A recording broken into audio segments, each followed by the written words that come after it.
Good morning, everyone. I'm here again this morning on this beautiful Labrador morning. We got, I think, going to reach 27 degrees today, and it sounds to me like it might be a good outdoor swimming opportunity. You know, nice and refreshing when it gets so hot. So I'm looking forward to that. I'm Bob, and I'm the Virtuous Facilitator at the Charles A. Andrew Youth and Family Treatment Center in Cheshire. And we are working our way through the Family Virtues Guide by Linda Cavillon Popoff. Simple ways to bring out the best in our children and ourselves. You can't do one without the other. You know, I said before, the way you teach your children the virtues is that you practice them yourself, and children watch what you do more than what you say, and they pick up these things, okay? So if you're doing it, they're going to do it. If you're throwing a can out the window all the time of your vehicle, they're going to throw a can out, unless they have the self-discipline, which we'll look at after. Anyway, setting up clear boundaries in your family. That's the topic. That's the strategy we're working at. We've already gone through the 10 guidelines for developing the family ground rules. We also looked at the last time giving choices within boundaries and setting boundaries when virtues are violated. So this time, we're going to look at setting boundaries to prepare children for new situations. But first, I want to talk about the joy of discipline. Never thought you hear it that way, did you? But the Family Virtues Guide is the main book that I refer to, but there are others. And this one in particular I find really, really good. If you ever get your hands on this one, it'll be a treasure, to say the least. It's called Spiritual Intelligence. It's going to be backwards. I could probably put it in the comments afterwards so you know what the title and the author of the book is. Spiritual Intelligence, a practical guide to personal happiness. And believe me, there's a lot of really good gems in here. And it's by Khalid A. Kavari, PhD. And he's the author of Creating a Successful Family and Together Forever, a handbook for creating a successful marriage. So he's got other books out as well. So from this book, I just took this little bit about the joy of discipline. So it's coming from Spiritual Intelligence, pages 147, 148. Here it is. I'm not reading that much, though. We usually tend to equate discipline with hardship because it either demands something that we are not inclined to do or requires that we don't do something that we want to do. But discipline doesn't have to be hardship. It can even be a great source of joy. It is permissiveness, the opposite of discipline, that is deceptively attractive, yet the cause of much unhappiness. A great disservice that a parent can do to a child, for instance, is to be permissive. In the case of the child, discipline involves lovingly but firmly setting the limits and demanding that those limits be observed. Permissiveness in actuality is a form of abuse, often practiced in the guise of kindness and protection of the child's freedom. Parental permissiveness also may represent the absence of caring, or maybe laziness in enforcing a code of conduct. Now, these are extremes, remember. It may also be a way of finding vicarious satisfaction in seeing the child do what the parent feels constrained or is unable to do. Regardless of the reason, permissiveness is a loose steering wheel. Discipline is not only for children or for controlling other people's behavior. It is, above all, for ourselves. Self-discipline is a great secret of happiness. I'll read that part again. Self-discipline is a great secret of happiness. It is not the same as being unkind or harsh. It is self-discipline that keeps us on track along our path. When we are on track, we're happy. Going off track makes us unhappy. So that's from Spiritual Intelligence by Dr. Khalid A. Kavari. So, setting boundaries to prepare children for new situations. So you know something is coming up, you know you're taking your child with you, and you need to prepare the child before you get where you're going, okay?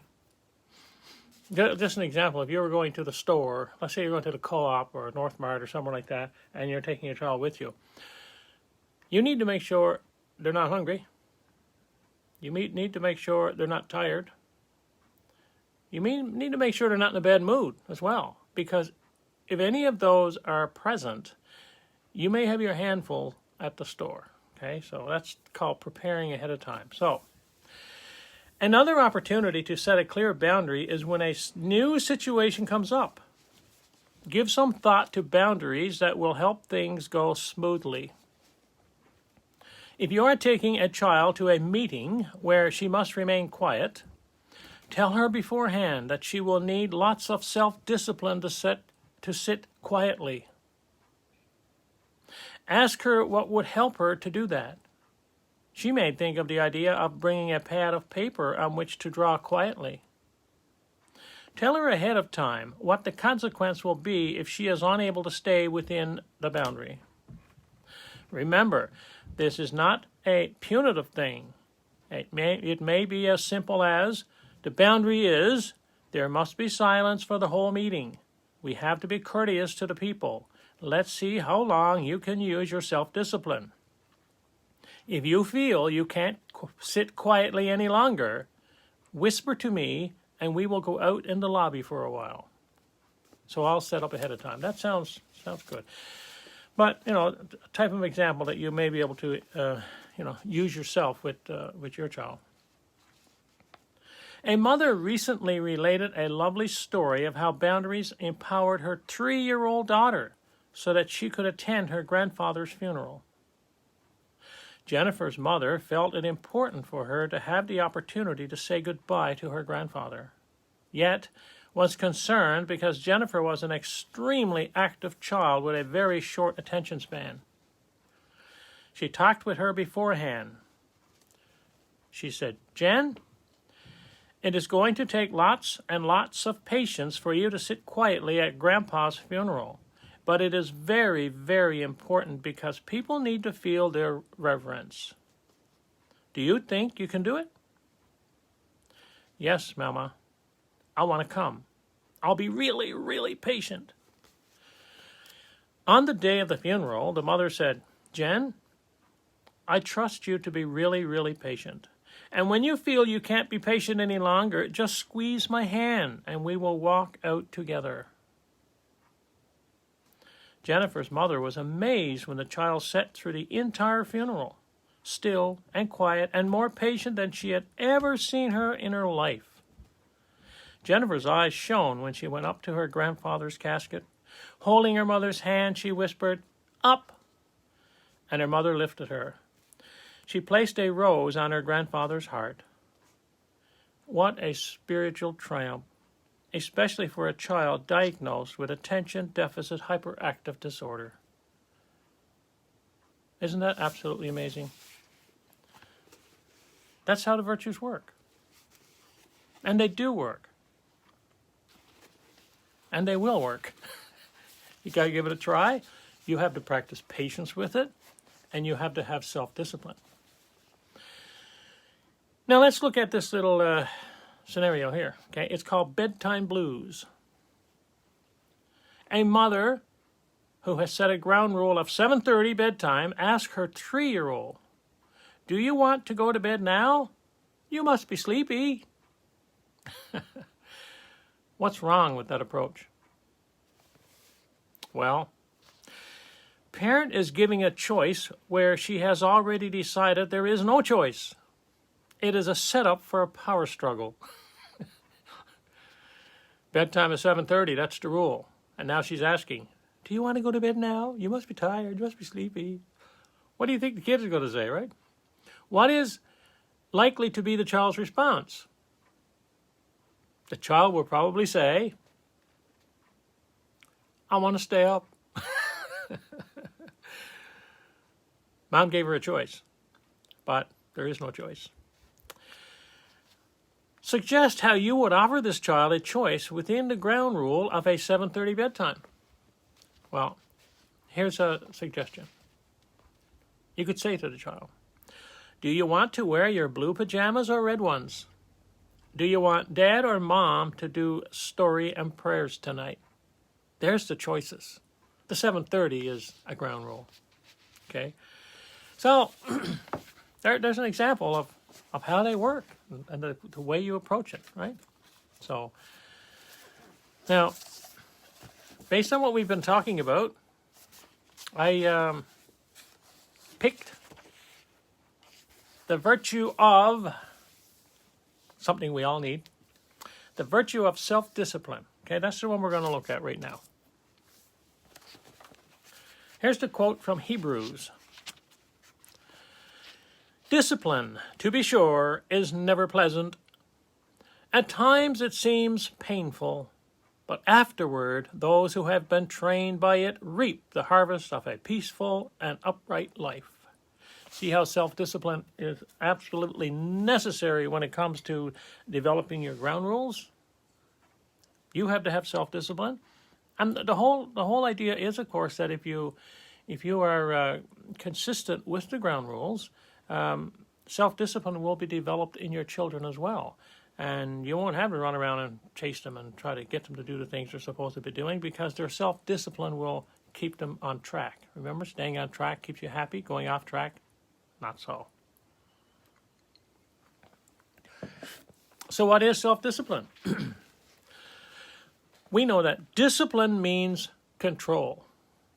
Self-discipline is self-control. It means getting yourself to do what you really want to do rather than being a leaf in the wind of your thoughts or feelings.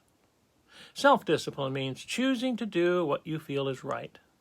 It is bringing order and efficiency into your life. Order and efficiency. There's the ground rules. Put your ground rules in place. And your consequences. That's your order and efficiency. With self-discipline, you can be moderate. You don't overdo the things or let yourself become too lazy. You get things done. When you are self-disciplined, you create structure in your life. With self-discipline, you take charge of yourself. This is what we want for our children and ourselves, right? We want them to be able to take charge of themselves, using virtues. Not vices, virtues. So why should we practice self-discipline? When you have self-discipline, you are controlling your own behavior so others don't have to. You see, sometimes people get arrested and they get taken to court, taken to jail, and sometimes, if they're guilty, it's because they didn't practice their self-discipline, and so somebody else disciplined them. Self-discipline brings freedom. You get things done efficiently so you don't have to scramble at the last minute or feel burdened by all the tasks that are waiting. Procrastination is a very heavy burden. Someone asked me one time, he said, Bob, what's procrastination? I thought about it for a long time, and then I said, I'll tell you tomorrow. Procrastination, putting things off until the last minute. When people lack self-discipline, they lose control of their emotions. Other people get hurt or upset, and the undisciplined person gets into trouble. Without self-discipline, life is helter-skelter. You never know what you will do next. So, if you're feeling angry, if you're feeling hurt, if you're feeling upset over a decision that was made or whatever, you got to remember that sometimes some things have to be left and are better left unsaid, okay? And that's where your self-discipline and patience come in. self-discipline in particular. When you practice self-discipline, no one has to watch you or control you because you are watching yourself and exercising self-control. You get to decide what you will do rather than waiting for people to make you do it. Okay, you get to decide to do it yourself. And that's abiding by the ground rules. You get your children to abide by the ground rules. That's where, that's happiness then, right? That's when, what he says here? Self-discipline is a great secret of happiness. So, I mean, hard to deny that one, isn't it, right? So how do you practice self-discipline? Detachment is a big help when you want to practice self-discipline. You watch yourself. Think about things and choose how you are going to behave. You practice self-discipline by creating routines for yourself. You may want to have a prayer and reflection time each day. Take a bath at a certain time. Have a certain time to play. Do your homework or your chores. You put limits on yourself, such as the amount of television you watch or the cookies you eat, so you have enough, but not too much. So these activities, these self-disciplining activities, that's what creates and nourishes that particular virtue in you, your self-discipline, by practicing these routines, right? You know, getting up the same time in the morning. You know, if you get up at 7:30 in the morning or 6:30 or 5 or whenever you get up, if you do that every morning, that's a routine. And eventually your body will be like mine. It doesn't matter what time you go to bed, you're going to wake up same time anyway, right? As your body says so. When you have self-discipline, you choose to follow the rules of your family and can actually enjoy it. That's the key. Not just follow the rules, but enjoy following the rules. Know that you're doing the right thing. With self-discipline, you are free of procrastination and greed. You use your head to help you deal with your emotions. Your life is more peaceful. It says, with self-discipline, you are free of greed. So there's 6 cookies on the tray there, and there's 6 people sitting around the table. So I reach over and take 4. There's greed for you, right? There's 1 each. But my self-discipline, if I don't have it, I could take more than 1, right? So that's what that means. You know, you take it further than that if you want, but just a simple little example. That's what it is. So the signs of success, how do you know you're practicing self-discipline? Well, congratulations. You are practicing self-discipline when you use detachment so your emotions won't control you. When you speak and act calmly when you are angry or hurt. When you get things done in an orderly and efficient way. You are practicing self-discipline when you create structure in your life. When you do what is expected without people having to watch you. And you're practicing self-discipline when you do things on time. And when you see 6 cookies on the plate and there's 6 people sitting around the table, you just take 1 cookie, not 2. Here's an affirmation. I have self-discipline. I use my time well and get things done. I choose my actions with detachment. So I have a couple of little quotes here for you for self-discipline. My choice. I am the captain of my ship. Being in charge of myself. Being my own leader. These are poster points. These are discussion points, but they are the essence of self-discipline. Procrastination is the thief of time. I'll do it later. I'll do it later. I'll do it tomorrow. Maybe the next day. So it's stealing a lot of time because maybe you're on your phone or you're on watching TV or whatever. But procrastination, putting things off until tomorrow, that's procrastination stealing time, isn't it? Now, I like this one. Hey, Bob, when are you going to mow the lawn? Oh, when I'm in the mood. It may never get done if I wait for moods, right? So here's what Pearl Buck has to say. I don't wait for moods. You accomplish nothing if you do that. Your mind must know it has to get down to work. So you just love that? Here's what Aristotle said. What it lies in our power to do, it lies in our power not to do. There's a choice. And this one by Jim Pollock. Consistency is the key to true success. The people who get the better grades are the ones who are consistently self-disciplined. Consistency, think about that in terms of your ground rules as well, right? What are some of the benefits of self-discipline? There's one to discuss in your family. What are some of the benefits of self-discipline? And what are some problems we might have if we didn't use self-discipline? Could be broke.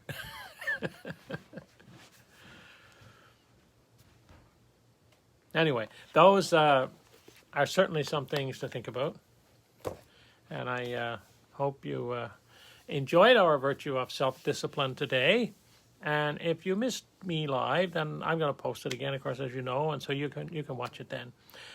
I know how many people view my videos.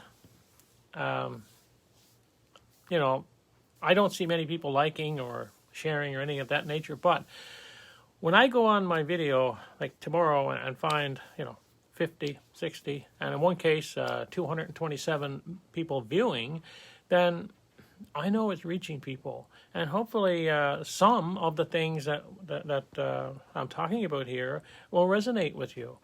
If you talk about 10 things and one thing fits, one thing resonates with you, that makes a difference, okay? And that could help you develop your ground rules and make your family the nice, caring, loving, disciplined family that you are hoping for, okay?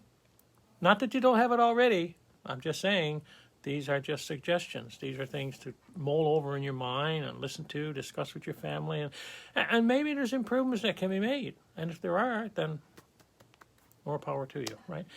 So thank you very much for listening, watching, and it's a beautiful day out there, and I think I have to go out and maybe today go for a swim or something. No coronaviruses, so I hope you're staying safe. And I look forward to, again, I can't tell you what time on Monday. I have no idea. It could be any time during the day. It could be in the evening. But when I find out, I'll certainly be posting it. Okay. But as they say, come hell or high water, I'll be on sometime on Monday. Okay. So until then, take care. Bye for now.